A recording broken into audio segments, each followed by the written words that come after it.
Thank you for attending Butler Community College's production of Working. All of our representatives are currently helping other customers, but if you would please turn off your cell phones and unwrap your cough drops, we will be with you as soon as we are available. Please, enjoy the show while you wait.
I had a real close friend. He was a lineman, and he got me in as a groundsman, or a grunt as they called him.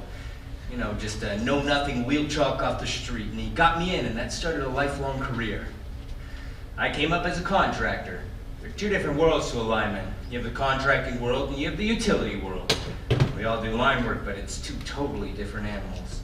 You know what's white and sleeps too? Contract lineman's bucket truck. Yeah, still got it. Seriously though, these guys live out of their trucks. That right there is the main reason I got out of contracting. I had a 5-year-old. I had a wife. It was getting tough. I jumped over to the utility side. Being a utility lineman, you generally work out of the same shop every day. Generally, you work in the same community every day. Still, it's really tough on families, especially during storms. You need to be home for your family to clean up the driveway and keep the wood stove going, because most of the time, you don't even have power. Your family's in the cold and in the dark. It cost me mostly, it cost me my first marriage, just because I was never home, you know. Dad's always on the road. It's always Christmases and birthdays and holidays. You're forever missing baseball games and basketball games. It's tough on families, no doubt about it. Our company says that all the time. The linemen work hard, but their families work twice as hard. They're at home, taking care of the families, typically in the dark.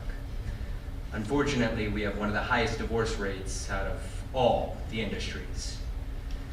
I'm not going to say it's dangerous. It's hazardous.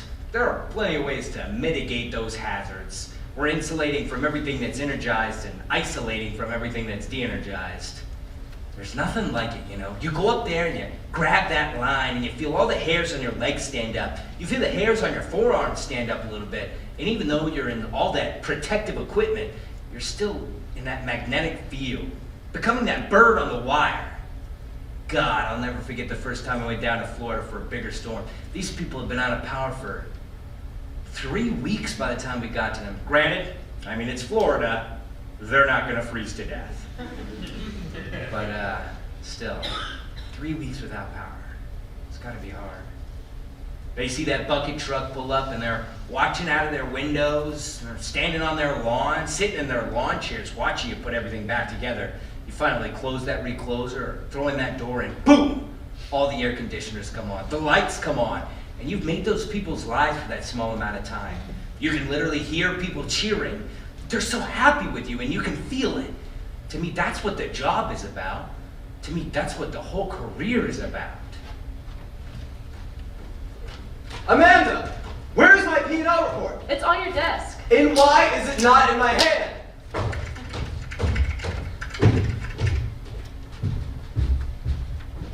I'm a project manager. I'm here at work at 7:30 a.m. I leave at 8 p.m. In between my meetings, I answer messages and email and try to avoid my boss. You always have a boss. Sometimes you have an okay boss, and sometimes you have a Satan boss. He's not behind me, is he? I wish these walls were like a little higher. I've been in a lot of different cubicles. I've been to high wall cubes. I've been to half height cubes. Listen, the way things are these days, I'm glad to be in any cubicle at all. I have friends who would kill for this job, for any job. I paper the walls of my cubicle with posters, and I bring in fresh flowers, brought in my favorite ceramic lamp, and this little collection of things on top of my computer. I call them computer gods. I guess I have a little more decorations than I thought. But you know, in a cubicle, things like glow-in-the-dark skeletons go a long way. Sharing a cubicle is sort of like sharing a bathroom stall. Doesn't matter how big it is or how tall the sides are, you're still in there with someone else. And in not a sexy way. I can see the programmer in the cubicle next to me through the reflection in the window. Sometimes I can see her reflection and see what she's doing. Quite often, she's emailing jokes to her sister. I also acquired a webcam. I set it up so it points behind me, and I have a little window on my computer, which is the webcam picture. And if somebody walks behind me, I can see them. I grew up thinking I would get out of college and make $1 million. I grew up expecting that someone was going to deliver a Mercedes to my front door. It's been quite a rude awakening. This is the first time in 4 generations I've had it worse than my parents. Jobs are not big enough for people. When you ask most people who they are, they define themselves by their jobs. I'm a doctor, I'm a carpenter, I'm a sportscaster. If someone asks me, I say, I'm Amanda McKinney. At certain points in time, I do things for a living. My mentality is totally different than the people who are 20 years older, the lifers. I have no real sense of loyalty because I know they have a business to run and they'll lay me off if it's prudent. I accept that. I don't perceive that anyone my age thinks I've got a job for life. What they feel is, Alright, I'm gonna get as much as I can from this company, then I'm gonna move and get more money. This is the first job of many. This is my first job. I smell like a burger. The register is easy. Hey, you want a burger? I get the picture of the burger. Every day the same old thing. Hello, chicken nugget, quarter pounder. And I wait for that phone to ring, that phone to ring. The phone at the end of the counter. When I see the manager writing down an order. When I see the manager making change. When I see the manager writing an address, I whisper yes, give me some change, and send me on my way. Okay, I'm on a delivery, and I'm finally on my own. Delivery fees, and I'm headed to parts unknown. Fresh air and exercise, and sometimes I'll throw in some extra fries. For calling it in today, my world is gray until they send me away on a delivery. Now the wind is in my hair. No one's watching me, I can wander anywhere. It's getting cold, and so I'll do as I am told. Responsibility, I have responsibilities. See, my father sits at home, he doesn't work anymore. While my mother works a double shift at the department store. And it's nice not having to ask for money, and it's nice not having to ask for dinner, and it's nice on nights when you have to get away. I go to work every day, I'm putting money away. Hey, you know what they say, slow and steady. I make it when I'm away, it's a spring in the light, and it's like around to say, I'll be ready to go wherever I gotta go. Wherever the message leads me, now the restaurant needs me, and my family needs me. Delivery! The customer's always right. Thanks for getting me out of the house tonight. I keep the order straight, and I say sorry if I'm late. Some extra napkins for your plate for making you wait, that'll be fine. I can wander out of range towards a future new and strange. This job's just the start. Wait, I haven't told you my favorite part. It's when they pay, and then they say,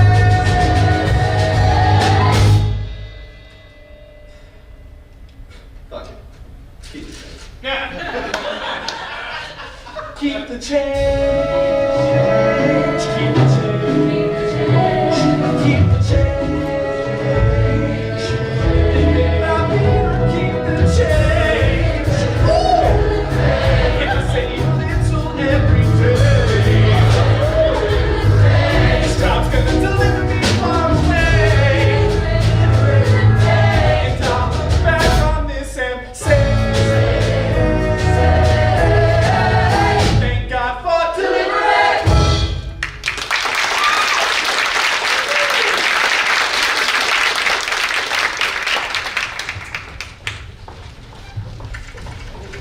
I'm a guy who likes to work.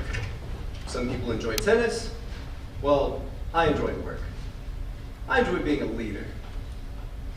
I like being the guy everybody looks to. I like the responsibility that comes with leading a team of people. Ladies and gentlemen, in our world of money, money management is still the sexiest job out there. I mean, ask any girl down at the East Bay Club. Money is hot. True story. They did a study that found that just looking at a Maserati made the hotties produce twice as many hormones as normal, baby. Someone wants to call me a shallow douchebag, a corporate tool, a freaking robber baron? I'll take it as a compliment. Abso-fucking-lutely. That's what this country's about. The free market. Yeah, it's not perfect, but if they would just leave it alone every once in a while, sure as hell would correct itself better than any regulator could. Yes, some people will lose jobs. Yes, some people will lose money. Yes, Some companies will disappear, but people, that's just capitalism. I mean, who developed America? Was it the regulators or the SEC? Or was it the Mellons, the Rockefellers? I mean, tell me what they did wrong. Yes, Rockefeller might have exploited some workers in the copper fields. Maybe he shot a few of them. Fine, not perfect, but who benefited? Standard Oil's still around, isn't there? Mellon's Bank is still around. Listen, how many charities were started by these people? How many museums, theaters, national parks are here for us to enjoy thanks to these robber barons? These are the giants who built cities, who built our country. And unless you have losers, you can't have winners. Everyone works long hours these days. Kid wants to make it, he's got to be willing to work long hours. And he's got to know how to outsmart the regulators to make a profit. Christ, it's easy. Christ, if you can't outsmart one little government staff, you shouldn't even come to work in the morning. I should be their teacher, you know? I've always wanted to be a teacher. That's what I'll do when I get done with all this. Settle down. Get involved with the youth. Pass along my knowledge, my experience, my values. If you want to be a good teacher, you immerse yourself in it. It becomes who you are, and you don't get to shut the door on it when you walk out at the end of the day. Teaching is not what most people might think. They think it is a profession that takes place between 8 a.m. and 3 p.m. For me, I pretty much live, sleep, eat, and breathe it. If we didn't have a couple weeks off during the summer, I think I'd go crazy, having those kids on my mind 24/7. I grew up in a small town in Nebraska, about 3,000 people. I had a pretty large family, 7 kids. My father was a television technician. I started teaching in the public schools about 40 years ago. Over that time, I taught 9 different subject matters to 6 different grade levels. Part of my personal mission is to just be helpful. My classroom was always a showcase. In those days we did it ourselves, with colorful pictures and charts on the wall, a snowman in winter, a pumpkin in fall, and all of my supplies were in neat little piles on the shelves. My children were always respectful. When I said class attention, they froze. If I had to leave for a minute or two, they always found something constructive to do, and all of them called me Miss Swan, and not, God forbid, Lynn. But manners don't seem to apply anymore. Say quiet down and they'll ask you what for. A simple request sparks a nuclear war, and insults on Instagram now. They want me to teach in a classroom like that, but nobody tells me how. Creativity comes into play every single day. I've seen a change in students. Cell phones, I think, are rooted. Their attention spans are nearly non-existent. You know, I used to be able to pop in a documentary for discussion, and they would sit and watch it. That would never happen now. They just can't. And the writing skills that they have plummeted. It just doesn't seem as natural to them anymore. To sit down and write a paragraph about something and be thoughtful with it. You know, students will say they want to be creative, but I'm not even sure they know what that means. Because sometimes you'll give them choices on assignments, and then they'll just kind of look at you and be like, just tell me what to do. I made a big thing about spelling, but they learned by the time I got through. They copied the words till they knew them like what. 10 times for the dumb ones and twice for the smart. And gold stars were given to those who made sentences too. But who needs to spell when you're texting all day? Spell check is OMG awesome, they'll say. Like iPads to add and subtract, because hey, a pencil's for dinosaurs now. The way I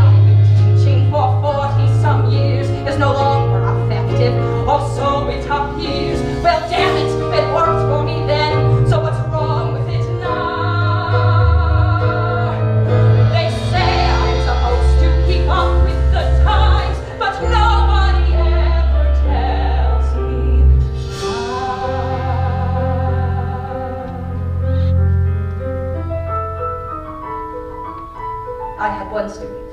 And you know who was exceptional? He walked into my 7th grade classroom and I taught him for the next 4 years. Over that time, I got to see him grow and change. I was so proud. He went on to Washburn and became an attorney. It's amazing to see how high your students can fly.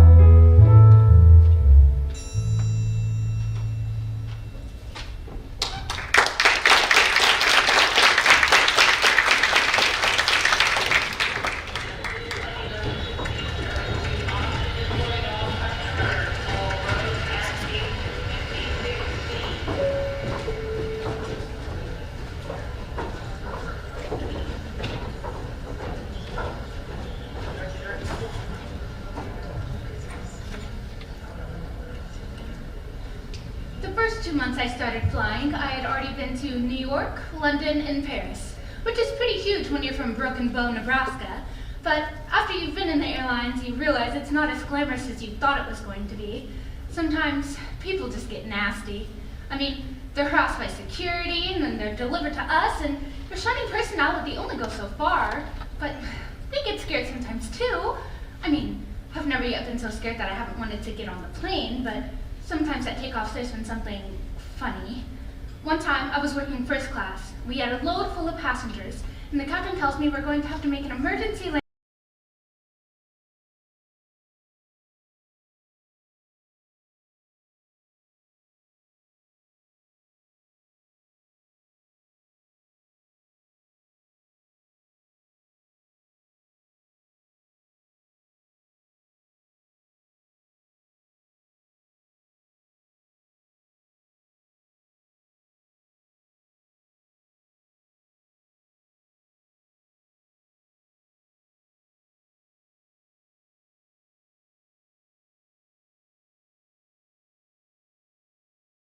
They were so excited. My mother especially thought it'd be great that I could have the nerves and vision to go out into the world and try to accomplish something. Really, I just wanted to get out of Broken Bow.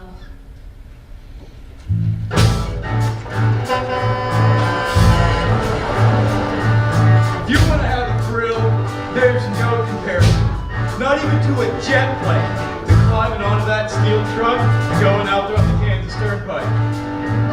The minute you climb to that truck, you forget about the wife and kids you just kissed goodbye, and the adrenaline starts pumping. Breaking number 9, big buddy, put your gears on for me now. Big truck, you gotta have a big light. So come on, brother trucker. See the roll, that's a close one. I got to roll, brother trucker. No enough shame about the shape I'm in. Roll, brother trucker. I'm back on my wheels again. Roll, brother trucker. Outward bound from Great Bend. Roll, brother trucker. I'm back on my wheels again. I'm running out of lights. Goddamn dim those headlights. 4 hours sleep in the last 2 nights. But I'm gonna be alright. I got to roll, brother trucker. I say where and you say when. Roll, brother trucker. Back on my wheels again. Roll, brother trucker. Back it on up and do it again. Roll, brother trucker. Back on my wheels again. You're gone for a week, 2 weeks, picking up a load at one port, delivering it to another. You sit in that truck, your only companionship is your own thoughts. And you don't want to get stuck thinking about your problems at home. So you turn up the radio. You can play it loud enough to hear it over the engine.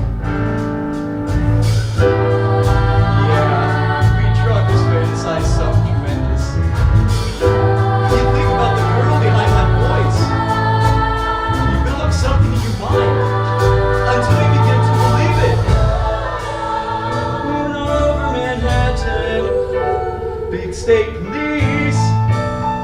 I'm in a hurry. Won't you let me go in peace? I'm independent.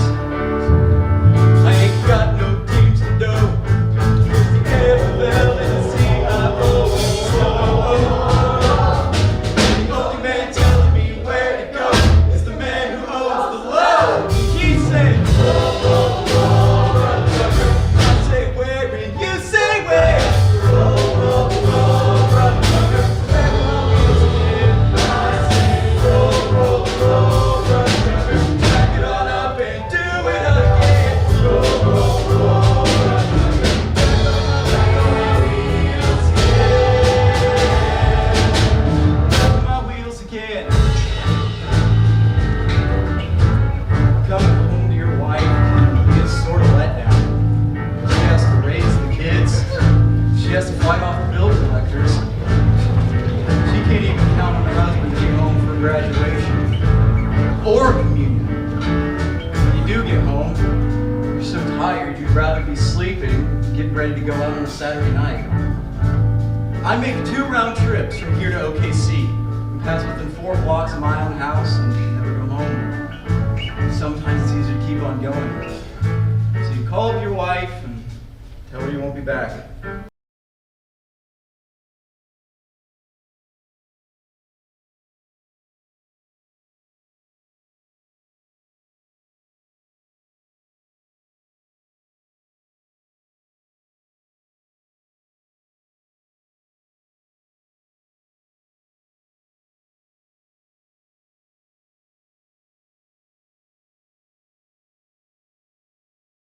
Let me see here.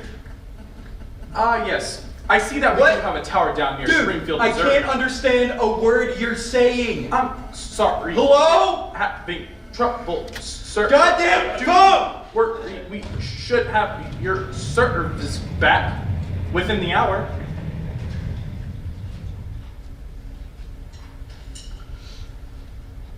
You think they'd be grateful to get a live person instead of a computer? Sometimes you really want to talk to them if they seem upset. For me, it's a temptation to say, gee, what's the matter? But you can't say more than, I'm sorry you're having trouble. If you get caught talking to a customer, that's 1 mark against you. 3 marks in your... One woman said to me, operator, I'm lonesome. Will you talk to me? I said, gee, I'm sorry, I just can't. But you can't. I'm a communications person, and I can't communicate. So I always thought of a receptionist as the loser at the front desk taking phone messages. Now I'm one. So of course I had to change my opinion. She had to be special, right? Because I'm so special. I was fine until we had this office party. I'd be having a fairly intelligent conversation with someone when they would ask me what I did. When I'd say I'm a receptionist, they'd make an excuse and walk away. So now I make up other names for what I do. Communications control, entry management. I'm tired at the It's end of the day. strange, but you get tired of talking. My mouth gets tired because you talk constantly for 6 hours straight. There's a 10-minute break in the day that's quiet. You can't think. about it. What I do Everyone all is in a day hurry to is talk to say what I somebody have to else, say as but quickly as not talk to possible you. and switch You're in to a call room to the whoever it's size going of a to. gymnasium, surrounded I by know people have talking asked me people to slow thousands down of when I'm miles talking. away. I've never listened in on phone conversations. Do I listen in on conversations? But let me tell you, Some people really do. I once Especially worked if for you're working late AT&T at and night. all the girls used to Sometimes listen on people phone on the line are conversations. so absurd. I don't care who you You'll are. sit there and Work laugh nights until and real there's quiet. tears rolling You're down not your listening on face. phone conversations. It makes the night go faster. Sometimes to make the day go faster, I'll do drawings, monitoring sort of things. Never people. I pretend I'm alone and things are quiet. I call it the land of no phone. I never answer the phone at home. Hello? Oh, I'm sorry. No, thank you. Well, my husband gets the paper at the office and I read it online. No, I don't have an office. Well, I don't work. I work, of course I work, it's just I don't have a job. Anyways, thanks for the offer. I am a stay-at-home mom. I guess on my Mother's Day they would have called me a housewife. That's funny. It's not like I sit around streaming Netflix all day. I have a lot of work to do. You just want something more exciting to talk about at dinner parties, you know? You know, something that matters, and what I do only matters to 3 people. I am is just a housewife. Nothing special, nothing great. What I do is kind of boring. If you'd rather, it can wait.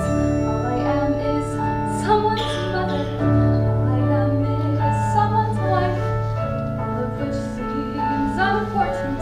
All it is just my life.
When I was little, I used to call all the male people mailman. I was like, I wonder why boys do so many more things than girls. I started seeing female carriers back when I lived in Sabetha in the 90s. Thought it was kind of cool and exciting. And now it seems about 50-50 at my post office. I actually have a transgender coworker. It's kind of exciting. My biggest concern is dogs. Dogs are the nicest, sweetest dogs in the world. Seem they would never bite a soul. But then they see my uniform and everything's different. Owners will come out and say, oh, she won't do anything. They'll come get their dog. And I'm looking at this dog wants to do something. It's got teeth there, and it's all leaning forward. We're supposed to carry a satchel at all times to help use as a shield for dogs, you know? Like a matador throwing cape.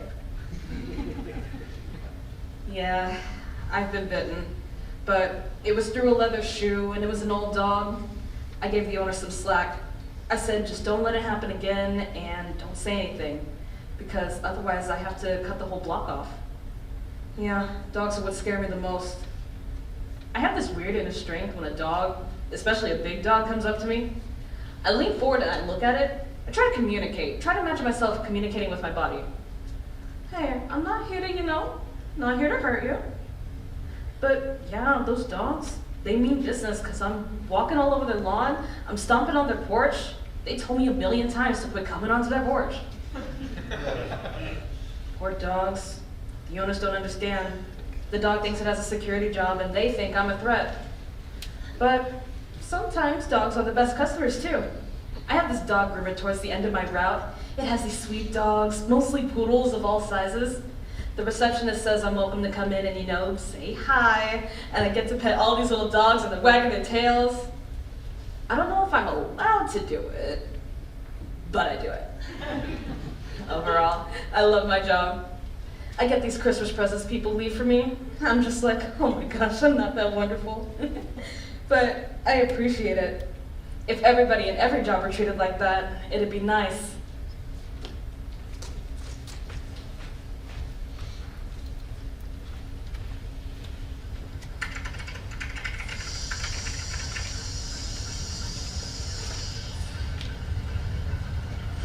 I work in a luggage factory. We make suitcases. The tank I work at is 6 foot deep, 8 foot square. In 40 seconds, you have to take the wet felt out of the felter, put the blanket on to draw out the excess moisture, wait 2-3 seconds, take the blanket off, take the wet felt up and balance it on your shoulder, reach over, get the hose, spray the inside of this copper screen, turn around, walk to the hot dry dye behind you, take the hot piece off and set it on the floor, put the wet piece on the dry dye, push this button, inspect the piece we just took off, stack it, count it, 40 seconds. In the summertime, the temperature at our workstation ranges anywhere from 100 to 150 degrees. I've taken thermometers and checked it out. I have arthritis in the joints of my fingers, naturally in my shoulder balancing this wet bruise. The hose will sometimes leak and spray back on you. The hydraulic presses leak so you're slipping on oil. You have the possibility of being burnt every time the wet felt hits that hot dye. You're just engulfed in a cloud of steam every 40 seconds. The tanks run 24 hours a day. I work 8 hours straight with 2 10-minute breaks and 1 20-minute break for lunch. I find it difficult to hear much 40 seconds. Granddad was a sailor, moving off the water. My father was a farmer, and I his only daughter. I took off with a no good, no working man from Massachusetts.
listen to a child while she's doing something else. It's the same way on the tapes. You get to be automatic in what you're doing, and your mind is doing something else. My mind begins to wander to my days back on the farm, and I see my father smiling at me, swinging on his arm, and I hear my granddad's stories of storms out on Lake Erie, vessels and cargoes, fortunes and sailors' lives were lost.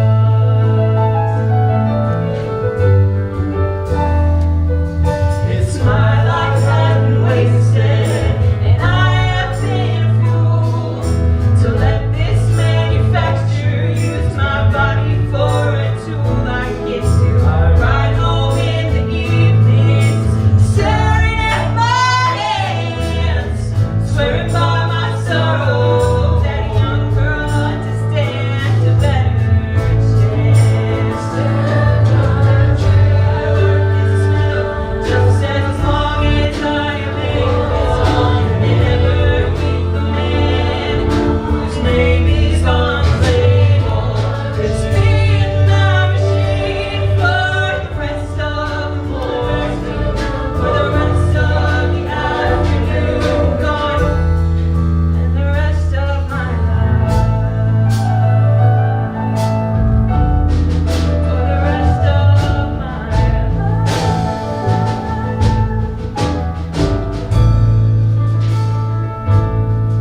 You wish you didn't have to work in a factory. That's all you know how to do. That's what you do.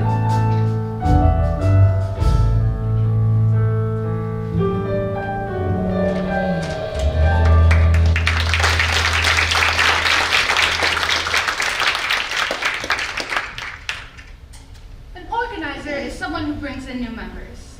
You try to build an organization that will give people the power to make the changes. I built a fairly solid organization of rural people in Pike County to stop Bethlehem Steel from strip mining. I could tell people again and again that they could do the job, that it was possible to win.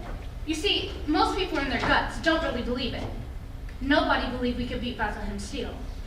But all the people in Pike County really wanted was just a park, just a place for their kids. And Bethlehem said, go to hell, we're not gonna give you a damn thing. So I got 20, 30 people together, I saw as leaders, and I said, let's get that park. They said we can't. I said, yes, we can. So we gathered enough people, we wrote letters and protested, till we finally got on TV, and Bethlehem caved. A couple of months later, 4,000 people drove out from Pike County to watch bulldozers grading down the land to make that park. You see, people become convinced there's not a damn thing they can do. I believe we have it inside us to change things. I mean, all of human recorded history is, what, 5,000 years old? How many people in that time have made an overwhelming difference? 20? 30? You see, the problem with history is that it's written by college professors about great men, but that's not what history is.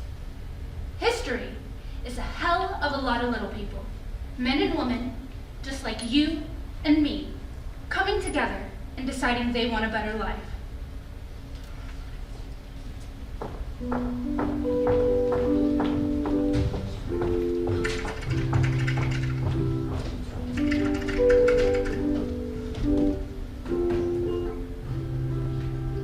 It's a pretty good day, Lanestone. You get interested in what you're doing, you usually fight the clock the other way. You're not looking for quitting. You're wondering if you haven't gotten enough done, and it's almost quitting time. You see, there's not a house in this country I haven't built that I don't look back at every time I go by. And if one stone's crooked, I notice it. The people that live there might not notice it, but I notice it. Stone's my business. Stone's my life.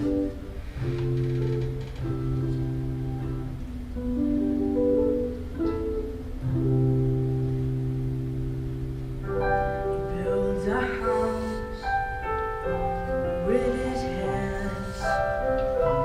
30 years go by, it stands where nothing stood. A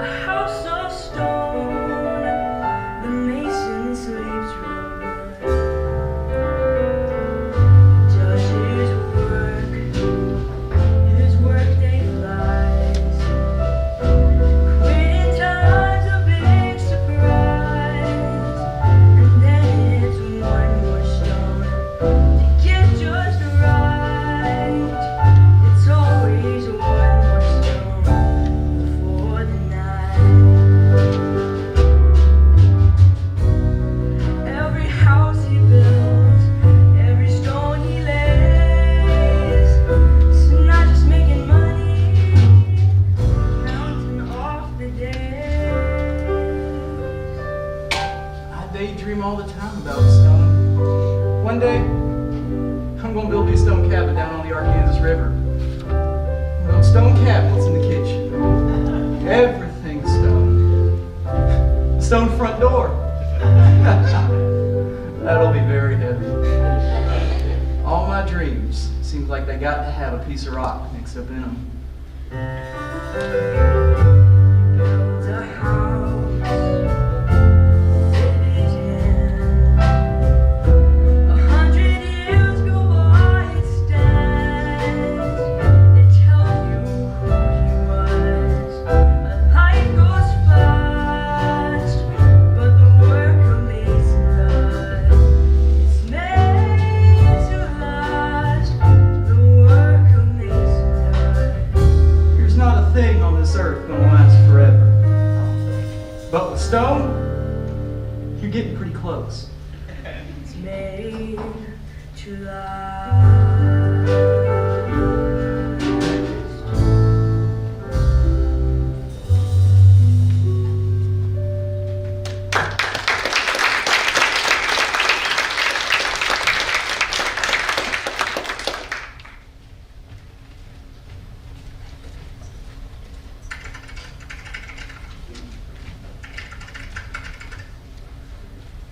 I can't relax.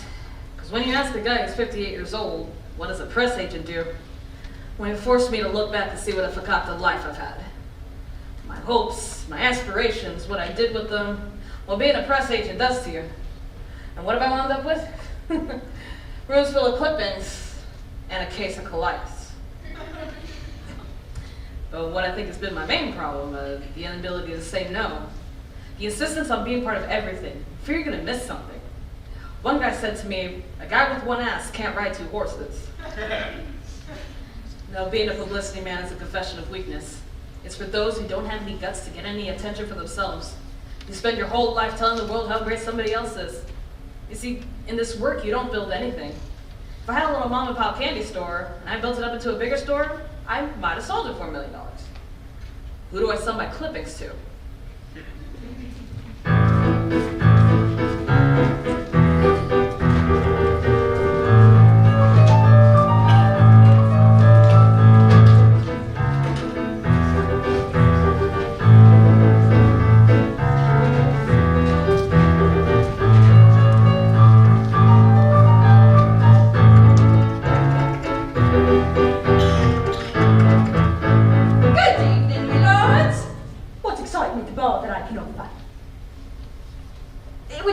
Very boring if I had to say, would you like a cocktail? Over and over.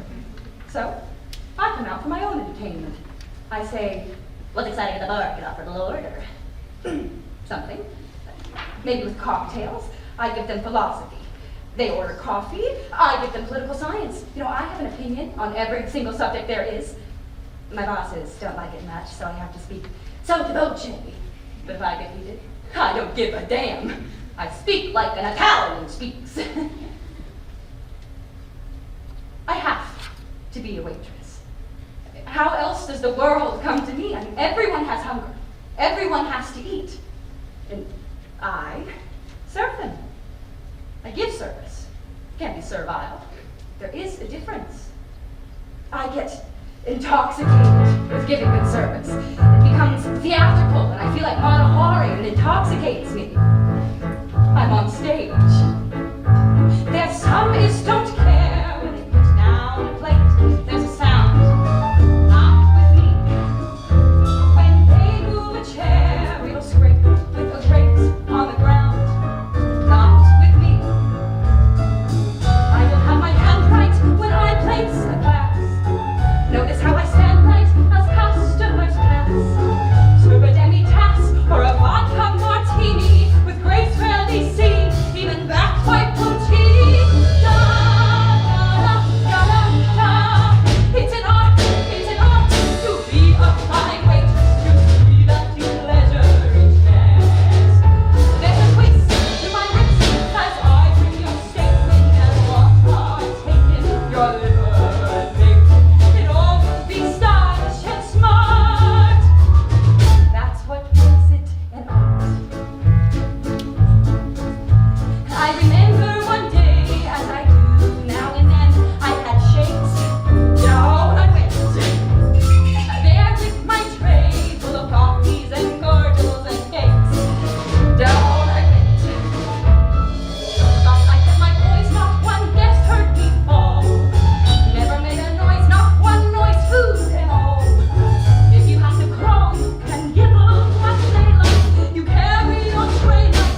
After 16 years working here, I went on a vacation to Hawaii for 2 weeks.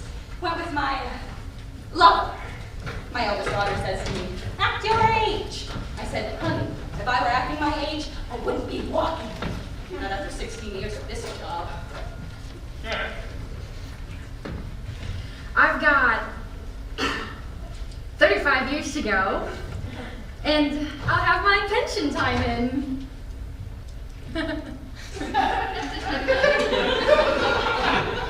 I'll be eligible to retire in 22 years. Another 18 years. I'd like the experience after so many years. Just the experience of not having to work.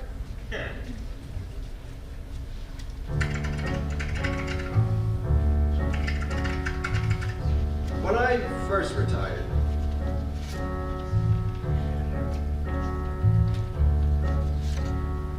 the first 2 years I was real downhearted.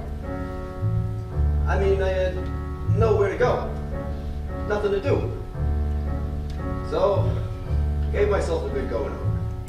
Joe, I said, you can't just sit at home and waste your time. You gotta get out and do things. Well, the day goes pretty fast for me now. I don't daydream anymore. I just think of something and forget it. That daydreaming, it don't do you no good. Keep it busy. Keep it moving. That's the trick. You wake at 10, fold up the bed. You don't want to go leaving your couch open all day. It's depressing. You cook an egg. You toast some bread. You cook for yourself, you'll save a bundle, you know. Don't keep track of your money, who will? You think about the day ahead, and you don't go feeling sorry for yourself. It's like I said, you can sit at home and be mad at the world, or you can get out and do things. You take a walk, you meet a chum. This one guy lives down by Daylight Donuts. Boy, you should see the nice aroma. You shoot the bull, you argue some, and maybe he calls up some other fellas to come over. Play some poker. You lose at gin until they come. This guy remembers what cards you picked up. The dirty bum. But hey, even getting beat at gin beats doing nothing. You take a bus, you take a train, you go visit your wife's grave. On the way you read the Reader's Digest. It does you good to use your brain. Or maybe you go visit your cousin. Bring a six-pack along. You take a stroll down memory lane. When we were young, we were always together. And raising Cain, we go back a long ways, me and him. Oh, the times we had. I remember once, back in 72, we were at this fair with these girls we knew on this crazy ride. Where you screamed or you prayed. The Big Dipper, they call it. We could hardly walk as we left the car, so we staggered down for a candy bar, and we sat and laughed in the penny arcade.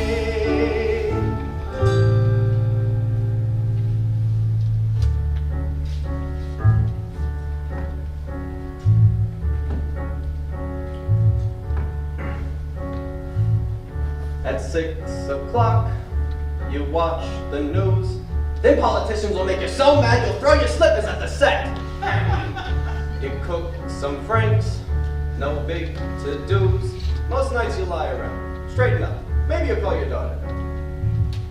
You watch a game, you take a snooze. But then there's Sunday. Sunday's different. You change your shirt and shine your shoes, 'cause you're going around the block to the tavern. You shoot some pool, you drink some beer.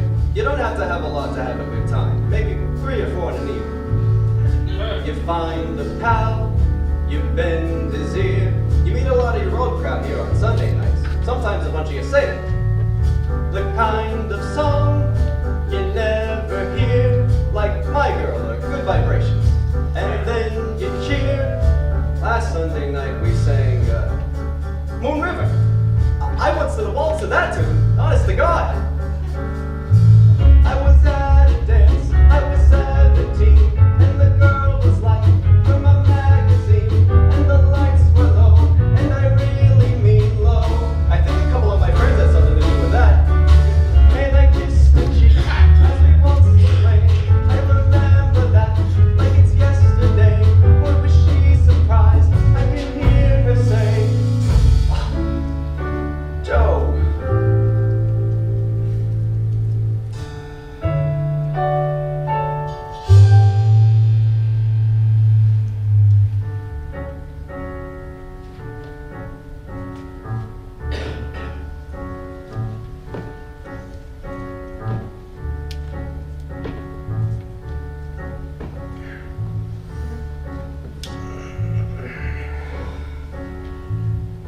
They drive you home from round the block.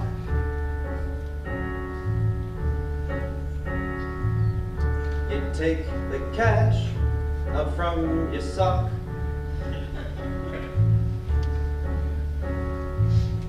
You fix the bed, you check the lock. You wind the clock. When I first retired, people kept telling me, "Joe, you got your health. You shouldn't have done it." But it was too late.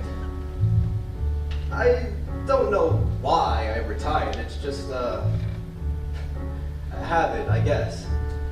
But I got no regrets. I keep busy, I keep traveling. I go to fires every once in a while. That one fire down on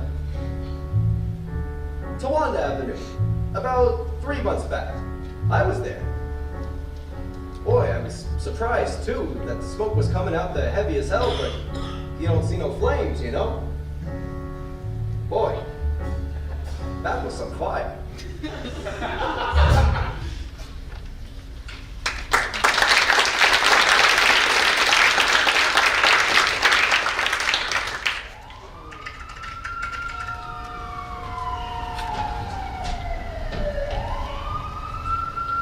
go in there, and it's dark. Smoke's pouring out of the building, and it all happens really fast. Feel this tremendous heat to my left. Turn around, the whole freaking room is orange, yellow. You just see the orange, feel the heat. The lieutenant and the other firemen got a ladder up to save 2 people. Downstairs, there's a guy trying to get out the door. They had bolts on the door, and he was burnt dead. Now, I always wanted to be a fireman. A lot of guys want to be firemen. It's like kids. Everybody's still a kid except guys. 40-year-olds are starting to lose their hair and they're packing on the pounds. I used to be a cop. Do you know why I switched to fireman? I liked people. Sometimes, when I was a cop, I feel the hate coming into me. I remember one time, I went to the roof of this project. There's this big black guy, about 6'7" at the top of the stairs. He had his back to me. I said, "Hey fella, turn around." He said, "Yeah, wait a minute." His elbow was removed around his belt. I said, "Hey, turn around a minute." Dawned on me that he had a gun caught in his belt. He was trying to get it out. I said, "Damn it," so I took out a gun and I said, "I'm gonna shoot!" Threw his hands up against the wall. Turn around and I see he's trying to zip up his fly. He's just taking a piss. Here's this guy taking a leak. Maybe a lot of guys would have killed him. I said, "Holy crap, could have killed you." He started shaking. Gun in my hand was shaking like a bastard, and I said, "Just get the hell out of here." So, took the fire department test, got called in a year later. You know, the world's so screwed up. Country's screwed up. The firemen, you have to see them produce. See them put out a fire. See them come out with babies in their hands. See them give mouth to mouth when a guy's dying. Can't get around that crap. That's real. I can look back and say, I helped put out a fire. I helped save somebody. Someone could be born. Someone could grow old because of me. It showed something I did on this earth.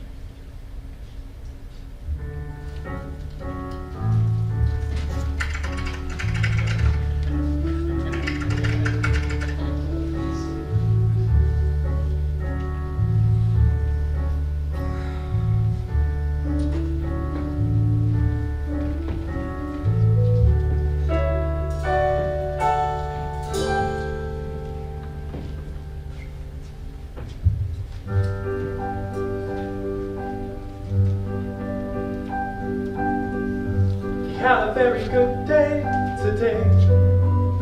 We went down to the senior center, just a mile away. Some days he only wants to stay at home, but on Tuesday they play music and they dance. You should have seen him dance. They sing music. He's a ham, he likes to make the nurses smile.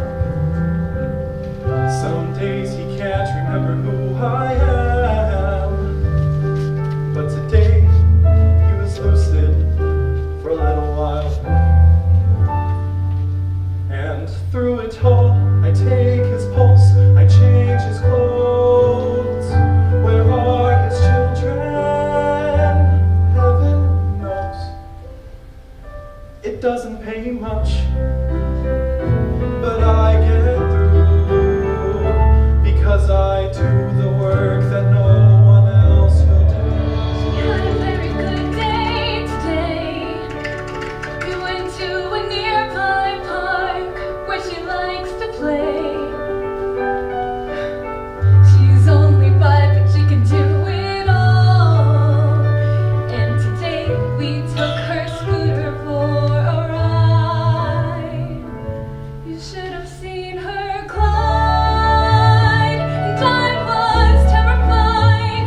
I spent the afternoon just running by her side.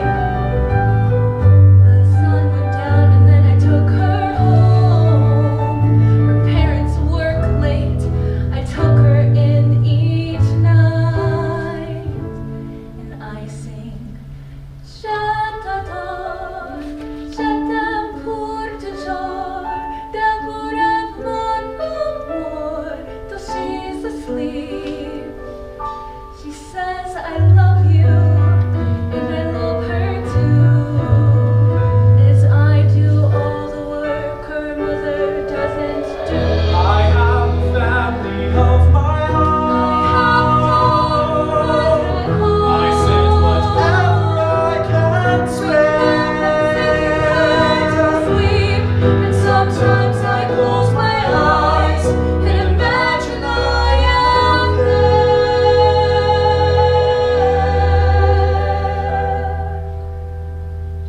Soja, Je t'adore, je soja, t'aime pour toujours. supa savere da soja. Je t'adore, je t'aime pour toujours. D'amour à mon amour, Just a je mile t'adore. Someday my dreams are gonna all come true. For now I do what no one wants to do. For now I do what no one wants to do.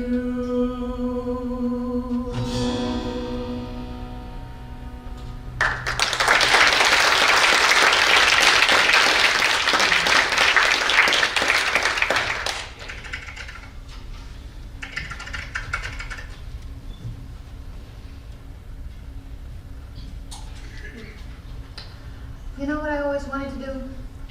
I wanted to play the piano. That's what I really wanted to do. And I'd write songs and things about my life growing up in the South, and my mama, and my grandmother. But now, I have my own beautiful daughter, and I have plans for her. And so I leave my house every morning and go scrub rooms up at the Marriott. And at night, I come here to this office, and it's scrubbing again. For generations, that's all we do, scrub. My grandma, my mom, and me. But my daughter, nuh-uh. She ain't gonna do no domestic work. I ain't, till we the end of that particular line. Mama was just like her mama before her. Domestic work was her trade. They rely on this cook and live in health. There's a girl babysitter and a hotel maid. They work 6 days a week, all day long. And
wanted to pray. No more queen and witness without witness.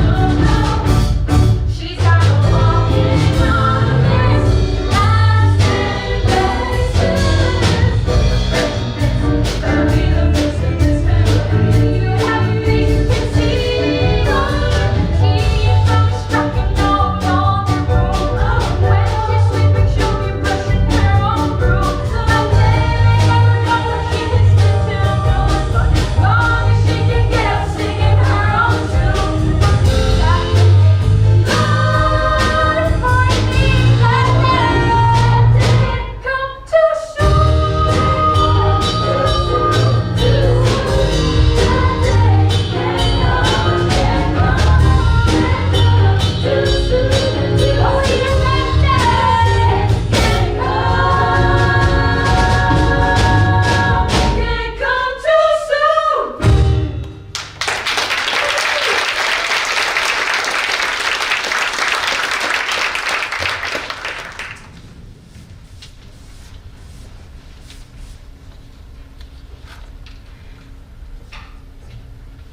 I come from 4 generations of Clanwood. But my daughter, she's a whole new generation. That's what we got coming up today. A whole new generation.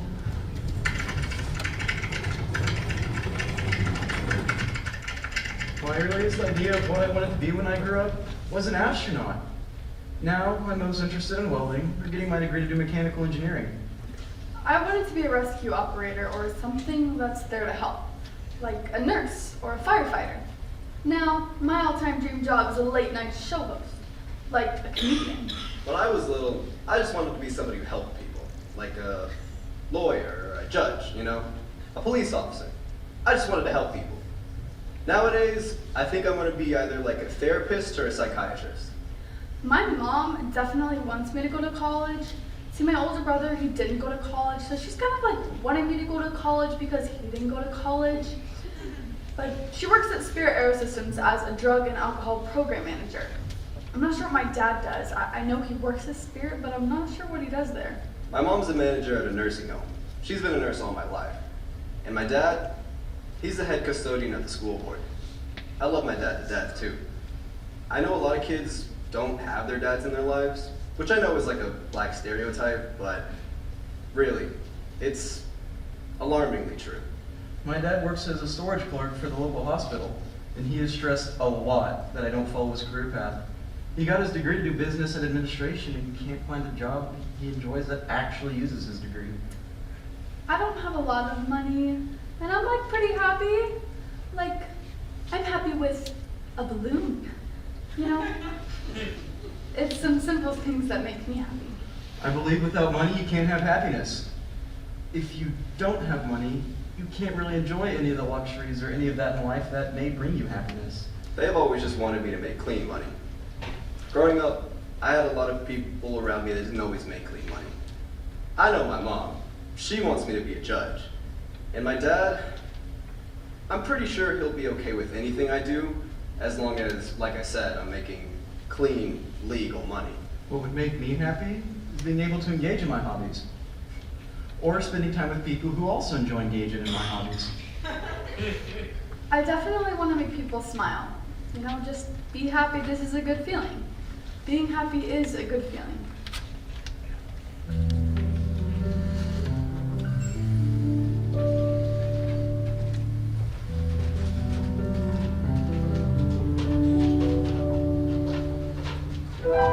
I heard a lot of songs say where you going, my son. Now I know they're true. Boy, you never stop to think how fast the years run. Now they've taken you. I remember you was 3.5. Your mom and me, we'd sit there after things got quieted. We'd laugh at some new word you said, how tough you were to get to bed, and we'd plan the night away.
learn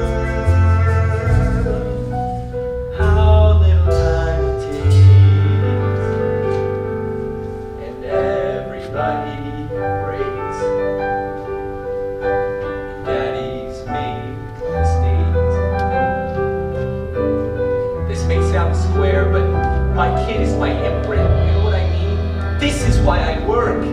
Every time I see a smart young guy walking by dressed real sharp, I'm looking at my kid.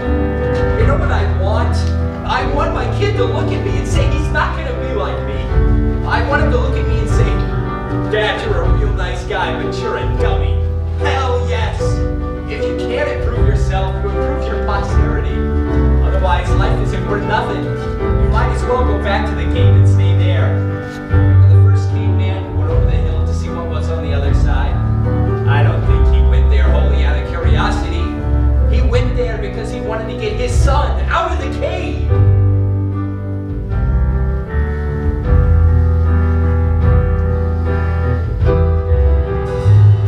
I heard a lot of songs say where you going, my son.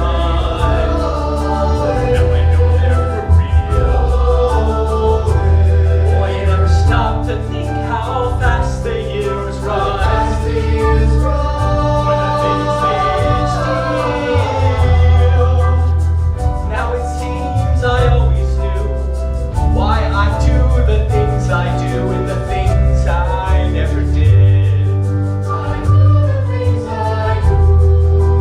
Why I work my whole damn life so as I could give a better life than the one my dad could give me.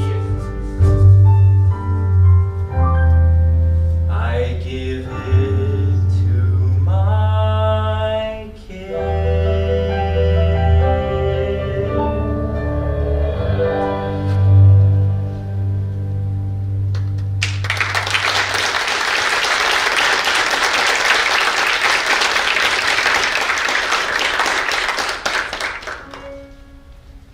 I could have been, I could have been, I could have been something. You wanted to be a writer. A Major League Baseball player. On a little farm. If what I could be had been left to me, I would have been something. But then I got married. Then the kids came along. Then my dad took sick.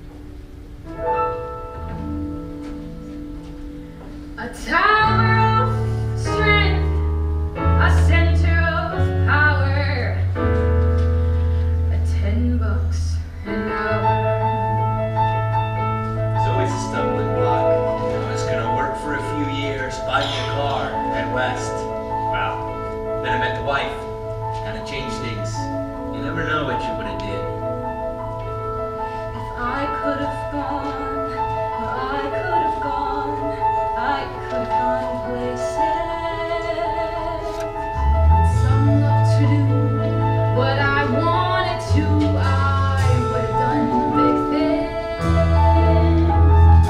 Swim a few rivers, paid all my bills. Now it's just dreams that I'm so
say Michelangelo's Sistine Chapel, this beautiful work of art. But what if he had to create the Sistine Chapel 1,000 times a year? Don't you think that would even dull Michelangelo's mind? See, it's not just the work. Somebody built the pyramids. The pyramids, the Sears Tower. These things don't just happen. And I don't care how little you work. If you drive down a road, you can say, I worked on this road. Yeah, if there's a bridge, you say, I worked on this bridge. I think if a carpenter builds a cabin for poets, the poets owe the carpenter a little plaque on the wall. Just 3 or 4 lines. Though we labor with our minds, this place we can relax in was built by someone who works with his hands. Picasso can point to a painting. A writer can point to a book. What can I point to? Everybody should have something to point to. You know what I'd like? I would like to see a building. Say, the Empire State Building. I would like to see on one side of it a foot-wide strip from top to bottom with the names of all of the people that have worked in or on that building. All the names. So that when a guy walked by, he could take his child and say, see that